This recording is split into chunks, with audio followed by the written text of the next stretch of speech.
좋은 말씀 드릴 수 있었으면 좋겠는데, 잠깐 좀 말씀드릴게요. 저는 오늘은 이제 금융상품과 세금인데요. 저는 80년대부터 좀 투신 쪽에 먼저 입사를 했다가 증권 이쪽 펀드 쪽 일을 좀 많이 했어요. 근데 그러다 보니까 이제 펀드는 여러 가지 금융상품을 많이 투자를 하다 보니까 조금 일을 하게 됐고, 배경은 그 2013년도부터 전에 이제 세제실장 하셨던 김용민 씨가 우리나라의 책 하나로 가지고 좀 수신금융상품을 싹 좀 달아보자. 그래서 이 책을 그때부터 매년 내고 있는데, 매년 개정판이 제일 걱정입니다. 어떤 큰 꼭지들에 다 안 잡혀서 좀 걱정인데, 한 8년째 내고 있는 그런 인연으로 좀 오늘 자리에 서서 좀 말씀을 드리게 된 것 같아요. 여기 4시간인데, 사실 이제 다 세무사님들이시고 전문가들한테 크게 도움이 안 될 수도 있어요. 왜냐면 다 너무 전문적으로 잘 아시는 분들이고, 부분들이고. 근데 이제 금융상품은 되게 복잡하고 종류가 많은데, 그게 이제 세무 전문가로서는 크게 이렇게 비즈니스가 안 되는 일들이에요.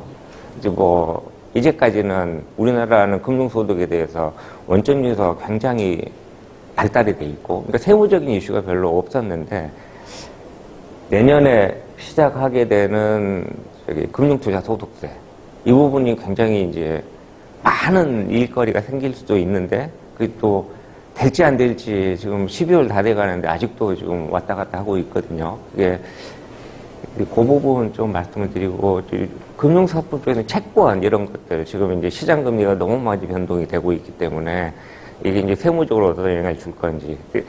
제가 오늘 드릴 말씀은 이제 금융 소비자 입장에서 금융상품하고 그 세금을 말씀을 드릴 건데, 사실은 이제 그런 것들이 잘 되려면 되게 이제 주로 하시는 일들은 뭐 크게 뭐 이제 금전적인 이익만 따진다 그러면 무슨 불복권을 한다거나 뭐 상속, 양도 이런 쪽이 크고요. 이건 사실은 뭐 금액이 그렇게 크지 않고, 우리 세무상의 뭐 상담이나 이런 건 거의 없죠. 근데 되게 이제 큰 자금이 있는 분들은 좀 그런 사전에 그런 욕구도 좀 있고, 대형 증권사들은 특히 세무 전문가분들이 또 같이 그 조인해서 같이 일하시는 경우도 있고요. 상품에 대해서 좀 말씀을 드리고, 주로 이제 이슈가 많이 되는 주식하고 채권 이쪽 좀 더 말씀드리고 그렇게 하겠습니다. 이 내용은 이제 금융 상품이니까 금융기관들 좀 말씀을 드리고요. 거기서 우리 세무적인 영역이 어떤 게 있는지 좀 말씀드리고, 금융세제에 대해서 좀 말씀을 드리고, 금융 상품이 양이 많은데요. 이게 이제 잘 아시는, 예금이 있고, 뭐 신탁, 채권, 주식, 펀드, 잘 안 쓰죠. 그리고 뭐 보험도 있고, 연금이 있을 거고, 파생상품, 해외 거래 좀 있는데, 요렇게 한번 끊어가지고, 요렇게 1시간, 요렇게 한 2시간, 요렇게. 그리고 나머지는 좀, 그 뒤에 좀 말씀드리는 걸로 이렇게 하겠습니다.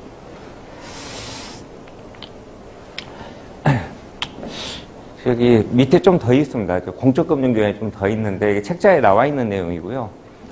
한 10,000개가 넘어요. 그 내용 보시면 우리나라 금융이 되게 많고요.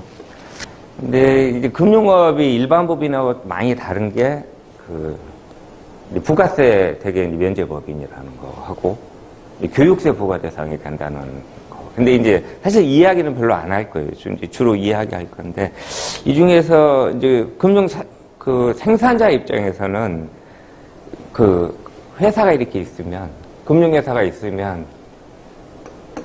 이 뒷장에도 좀 말씀을 드릴 건데, 요 회사가 바로 상품을 만드는 경우는 거의 없죠. 왜냐면 요 밑에다가 별도의 별도 비이클을 하나 둬서 운영을 하거든요. 근데 요게 이제 세무상의 이슈가 많이 생기는 부분이 있습니다. 이제 소비자 입장에서는 상품별로 과세 체계가 너무 다르고, 내가 볼 때는 이게 같은데 세금은 완전히 다르고, 이런 경우가 많이 있어요.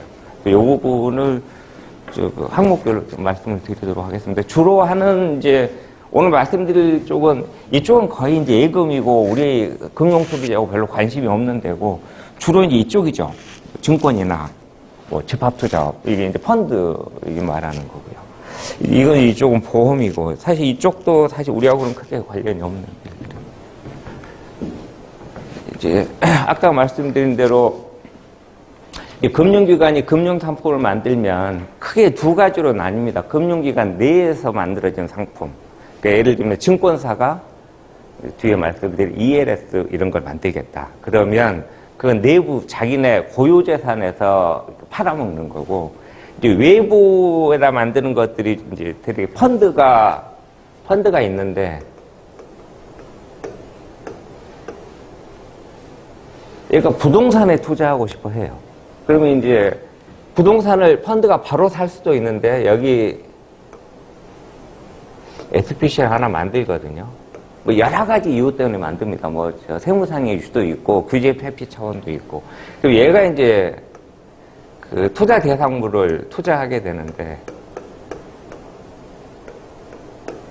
여기에 세무상의 일이 많이 생기죠. 그래서 이제 이런 비이클이 엄청 많아요. 그 펀드 규모는 한 700조가 넘기 때문에 그래서 이런 쪽에 이제 세무나 회계법이 이제 반드시 이어서 이해를 해 주셔야 되는데 왜 주로 많이 이걸 이용하냐면 부가세 이슈가 있어요. 왜냐하면 부가세 면제 보면 부가세를 몰라요. 근데 이제 여기는 뭐 이제 부동산 취득하면 조기환급 부가세도 있고 뭐 그렇잖아요. 그 다음에 요거 자체에 또 법인 세무 회계를 해야 되기 때문에 이런 일들을 이제 세무 담당관이 많이 관여를 하시죠. 이게 되게 많습니다. 그리고 이제 회사형 펀드, 이게 펀드가 뒤에 말씀드릴 건데 두 개가 있어요. 크게. 신탁형이 있고 회사형이 있는데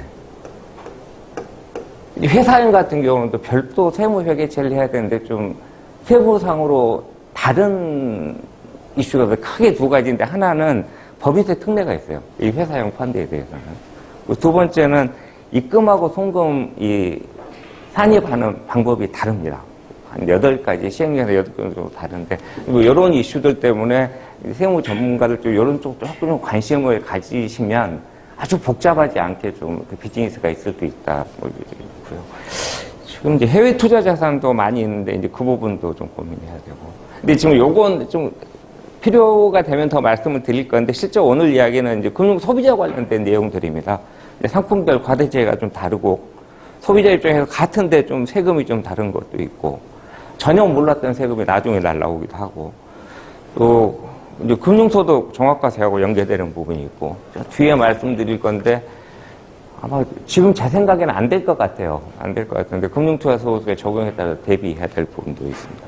그러니까 이제까지는, 거기, 뭐, 이자나 배당 이런 거, 받고 원천징수로 끝났던 게 금융투자소득세 대상이 되면 전에는 세금 안 냈던 것도 내야 되고 또 그게 또 일부 원천징수 당하는데 통산을 해야 되고 또 그 전년도 거 손익하고 또 이연을 해야 되는 부분이 있어서 이제 세무상 이슈로 엄청 커질 거죠. 이게 도입이 되면 옛날 전에는 그냥 원유세 내고 끝났는데 그리고 이제 자기가 2천만 원이